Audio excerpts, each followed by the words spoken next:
Okay, fun Muni course. Missed the first hole. This is Sharp Park. Second hole, a lot of these opening holes, really this whole course is just keeping the ball in play. As you can see, kind of a Northwood framed tee box. And then I left myself out to the right, had to contend with this tree, and I literally can't hit the ball that high, so that makes holes harder for me. But these first two holes are basically the same hole back to back. The first hole's a little longer than the second hole, but it's the same concept, and I got a good score out of the first one. Third hole is a very pretty hole. It runs along like a state road that's right next to the freeway. And on this given day, you can kind of see the cityscape of Pacifica, along with some Pacifica sunshine, which is called overcast or fog. This green, for someone that likes to not hit accurate shots, is very difficult for me. It's a smaller green, kind of fluffed a wedge, and hit a decent enough chip, I guess. Sorry, not the best stuff right there, but I was happy with one missed shot to make it up with the putter, get a bogey. This side of the course, from holes 4 on to number 7, I think is the strongest part of the course. It really reminds me of Pacific Grove. This is an extremely short par 5, so short that I hit driver 6-iron from the blue tees, which is the quote-unquote tips.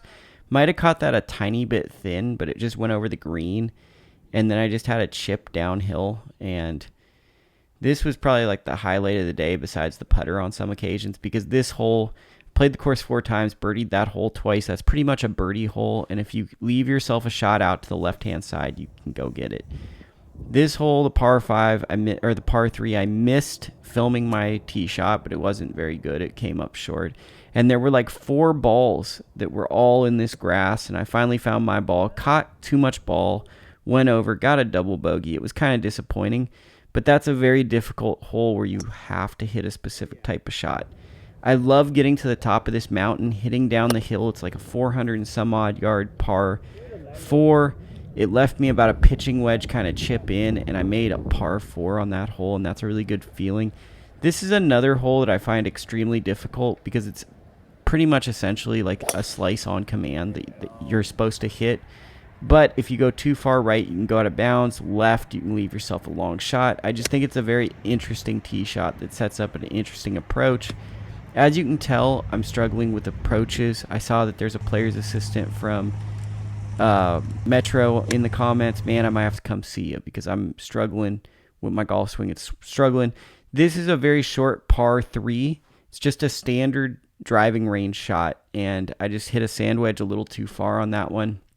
The final par 5 of the opening 9 is yet again another kind of short par 5. I think from the blues it was like 480, but it very much felt like a birdie hole.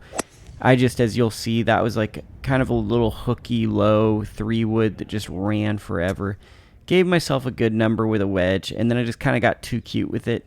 One knock on Sharp Park is the conditions. The fairways and just kind of the greens in general are not at all what you'd call true. It is a true Muni experience that gets a lot of play. And I think because of that, sometimes like you have to kind of adjust your game to hit shots that'll work on this course, not necessarily maybe the shots that you've been trying to work on to improve your score. The 10th hole is probably the most MacKenzie-like hole. It's the farther left you go and stay in play, the more you're rewarded. I had a 7-iron in, chipped to the front of the green, and then just didn't convert on the putt. But it's essentially a bogey hole, and that green is one of the toughest on the course. 11 is a hole named Bobby Jones. I have no clue why it's called Bobby Jones. It would be sick if he played it. I hit a great drive and then absolutely got punished because I landed right where a tree was, and I just had to punch out. Always kind of a gut punch, but at the same time, this is a multi-tiered green. It was all the way on the back, and the hole had like an infinity pool type aspect to it right beyond that. This 12th hole is one of the hardest holes on the course. I got very lucky, snap hooked a 5-wood, gave myself a little pitch into this green. As you can tell, it's a very scenic hole, and it runs right across like where the river red is in Pacifica. I'm going to give you an extended period because this is one of the holes when you come to this course where you really kind of enjoy playing it because people actually walk the beach and can look down on the golf course. It feels like a resort hole. And this was probably the highlight of my day, more so than the birdie, than to convert on that hard par 3, get an up and down. This par 5 is always friggin' difficult for me. Anything left is basically death, you know. Fluff the lie. Give me a like if you like that lie fluffing. And just pulled it into the hazard. So now hitting a penalty stroke. Had a pitching wedge in. Really should have been a 9-iron. Maybe I was trying to hook it a little bit more so it would have given it extra distance. Left with a double bogey. This is like the hard section of the course for me. This hole, always very difficult. Hazard all down your left-hand side, and then trees down your right-hand side that run parallel to 18. Just a very, very difficult hole. Tried to sneak out a par, ended up with a bogey. You missed. I didn't film my shot out of the hazard with the thick rough, but that was a really, really hard shot that I was really proud of. Too bad it didn't record. This is a quirky hole that's kind of stupid, in my opinion.